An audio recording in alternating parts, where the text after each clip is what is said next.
கற்பு நெறி தவறும் கள்ள கணவரோட கருத்துரிகமாக அண்ணனுக்கு தம்பி அன்னையருக்கு பிள்ளைக்கு உன்னெல்லாம் சொக்காரை இப்போ பங்காளி முடிஞ்சா அண்ணன் எப்ப மண்டை போடுவாங்க தம்பி காத்திருக்கு, தம்பி எப்ப மண்டை போடுவாங்க அண்ணன் காத்திருக்கு.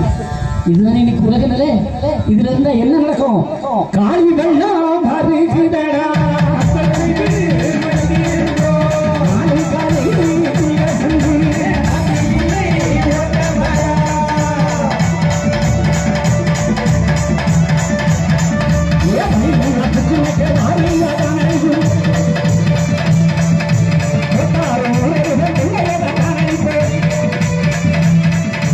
சுசுவீரன் அவருக்கு சுட்ட